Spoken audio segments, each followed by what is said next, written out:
What's going on, everybody? Welcome into the Bulls Report. My name is Patrick Siepman, and on today's show, we're going to go over this wild Chicago Bulls trade idea. It's the Bulls and it's the Lakers. I'll be getting into the full details on that trade, kind of giving my reaction and kind of discussing if I would do the trade or not. And I will say this before we get into it.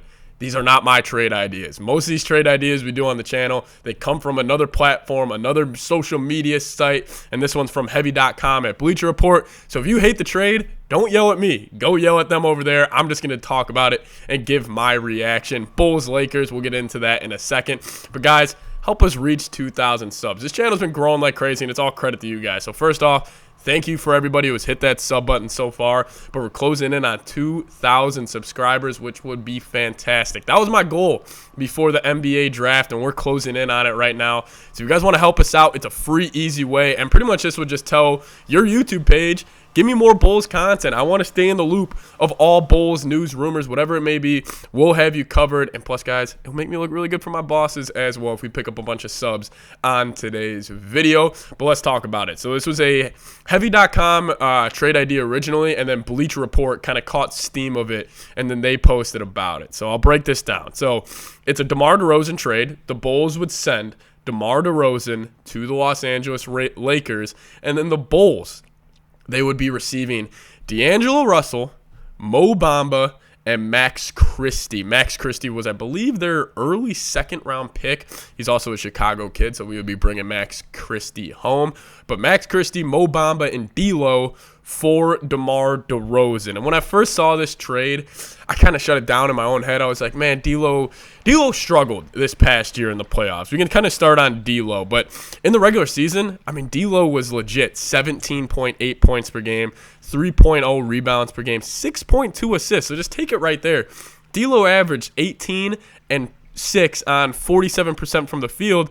That's not bad. Still a relatively young guy. He was the second overall pick in the 2015 draft. I really think D'Lo, the most underrated part of his game is his playmaking. I think we view that D'Lo as that kind of lefty point guard that, I think most fans view him as much more of a scoring guard, but he's more than that. He's a great playmaker. He was a great playmaker at Ohio State. But the shortcomings with D'Lo started in the postseason. That's where we really saw it. Like I just said, averaged 18 in the regular season, averaged 13 in the playoffs. And we're talking about efficiency. He was at 47% in the regular season, dropped that down to 42% in the playoffs. 3-point percentage. D'Lo was a flamethrower in the regular season. Damn near 40% on threes. Playoffs, 31%. So the whole thing with D'Lo, listen, I love his game, and this would be a sign-and trade. Obviously, D'Lo is a free agent. Just want to get that out there right now. This would be a sign-and trade. But my whole thing with D'Lo is one of those guys, like I feel like if you rolled up to a park in Chicago, New York, LA, no matter where you're playing, could even be Dallas, Texas. You saw D'Lo at the park, you're saying this guy is a top 5 player in the NBA. Like, he's so smooth, 6'5", beautiful jump shot, great release. Like, if you just saw him, your eye test, if you saw him working out, you're like, this guy is legit. Like, I love D'Angelo Russel. But then it's kind of the shortcomings with him. It's the defensive side of the floor where he has struggled his whole career. He just really hasn't shown me kind of that dog in him. Like D'Lo, I love D'Lo. Like, I love watching his highlights. Like, being a hoop head, like watching D'Angelo Russel to get downhill, like get to that little mid-range area, take that little step-back jumper. Like, D'Lo is an incredible offensive talent.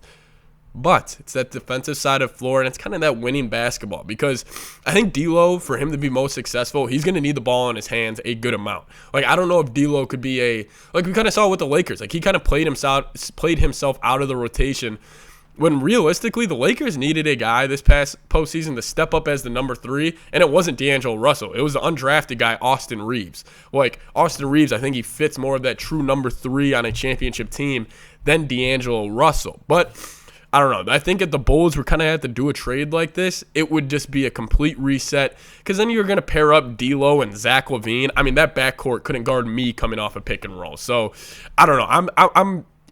I got mixed feelings about D'Lo, but then we can touch on Mo Bamba and Max Christie, the other two guys.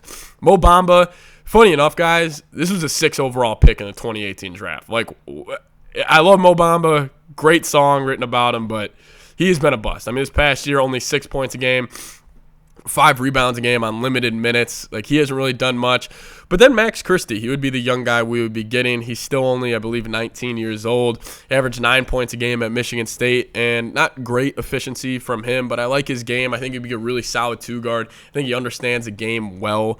Also, being a Chicago kid too, I mean, that would just be extra motivation. We would bring him home, and he would probably excel like in Chicago. Like, the Bulls need more young, athletic guard talent, and I think he checks that box. But I'll kind of give my final thoughts here in a second, but let me know down in the comment section. I'll make this the pinned comment. Again, don't be mad at me. This is not my trade idea. It was D'Angelo Russel, Mo Bamba, Max Christie for DeMar DeRozan. No draft picks involved. Obviously, DeMar only has 1 year left on his deal. Let me know. Give me an A for accept or give me a D for decline down in the comment section.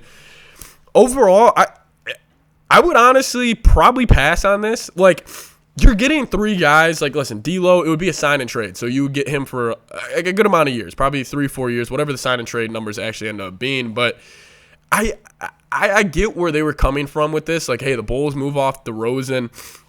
He's got 1 year left on his deal. The Bulls want to get younger and more athletic, like I've been saying. And the Lakers kind of get that tertiary, that third option, that third star, the pair up next to AD and LeBron. But it's like, what are the Bulls doing? Like I want the Bulls to kind of make a choice and choose a direction we're going with. Like, this move wouldn't really push the needle for me. Like, we're not really getting better defensively. I don't really think we're getting too much better offensively. Like replacing DeMar with D'Lo, like, and getting Mo Bamba and Max Christie. Like, it's not like Mo Bamba and Max Christie are really moving the needle here. But I get what Heavy.com was kind of thinking this on the Lakers side of things. But for the Bulls, like, are the Bulls going to roll out next season if they would do this trade? D'Lo, Zach LaVine in that backcourt? Like, that would be one of the worst defensive backcourts in the league. And I just don't think their games really match up too well. Like, I promise you, if the Bulls would roll out D'Lo at the 1, LaVine at the 2, Patrick Williams at the 3, I don't know, maybe find a 4, and then if they end up re-signing Vooch, put him at the 5, I promise you that team will most likely win 40 games, and we'll be in the same situation as we were this past season, where we're kind of in that NBA purgatory a little bit, where we just got to make a decision. So I would probably pass on this trade. Like, I understand you are getting a young asset in Max Christie, another young asset in Mo Bamba, and a pretty good combo scoring guard in D'Angelo Russel, but D'Lo doesn't play any defense at all, and I think we've seen that in the NBA playoffs, that, like, you need guys that hound the other team's opposing guards, and who knows, maybe, this trade, I wouldn't hate it as much. I'll kind of finish my thoughts here. I wouldn't hate this trade as much if I knew the Bulls were going to trade Zach LaVine, because then I do think you could pair D'Lo next to a Caruso and have a Pat Bev and Ayo kind of duo coming off the bench where they could overcome D'Lo's kind of defensive inefficiencies, if you want to call it like that. Like, but if you pair D'Lo with Zach LaVine and the Bulls are still trying to win, that would be the worst possible situation. So this trade, I'd say no if the Bulls are going to leave the roster kind of how it is. But if you told me, hey, we'll get D'Lo, Mo Bamba, and Max Christie, and maybe we trade LaVine, and who knows, maybe you got to throw in Patrick Williams to get that 3rd overall pick from the Trailblazers, and then it's a complete reset where we're looking at D'Lo, Scoot, whoever it may be at filling out the other starting position spots for the Chicago Bulls. But I don't know. It's an interesting trade idea. This was obviously brought to you by Heavy.com, and then Bleacher Report kind of caught steam. But D'Lo to Chicago, hey, I'll tell you what, he would look good in the orange or in the red. I think he would look good in a Bulls uniform. But in terms of winning basketball, like, I don't know. I mean, D'Lo, hell of a talent, hell of a basketball player. Like, skill-wise, good size, great playmaker. But it's just those little things, man. And I think we kind of get too caught up as NBA fans and kind of the flashiness of the game. Like, D'Lo, like, you throw on his highlight reel, man. You're watching him. You're like, dude, I fall victim of it all the time. Like, I see a guy like D'Lo, and I'm like, man, he is incredible. Then you compare him to a guy like Austin Reeves, who ended up being the 3rd option in LA. Good kind of comparison off the top of my head right there. A guy like Austin Reeves, who knows winning basketball and knows how to contribute to winning as a 3rd, 4th option, where it's like D'Lo, obviously he was the 2nd pick in the draft, highly kind of touted recruit. He's going to want the ball. He's going to want a higher usage rate than most guys, and I don't think D'Lo can really fit in well as a 3rd or 4th option on a championship team. I think we kind of saw it this past playoffs, and guys, we can also bring this up about D'Lo. He was awful in the Western Conference Finals. I mean, he was unplayable. Like, he was legitimately unplayable. So I don't know. Defensively, D'Lo obviously has his shortcomings, but I don't know. If the Bulls would do this trade, I would want it to be a complete reset. Like, you obviously sign and trade Vooch, you get rid of Levine, and we have probably a bad team next year, but at least we're moving in the right direction. We're kind of create an identity for ourselves, because I do feel like that is what the Bulls have lacked. But guys, thank you guys so much for watching a little Sunday video. Hope you guys had a good weekend. Make sure you guys are subscribed, closing in on 2,000 subs. Any trade idea that comes across my way, I'll be breaking it down. And again, don't get mad at me. This was from heavy.com and Bleacher Report. But let me know, would you guys do the trade? And please make sure you guys subscribe. See you guys next time. Peace. Go Bulls.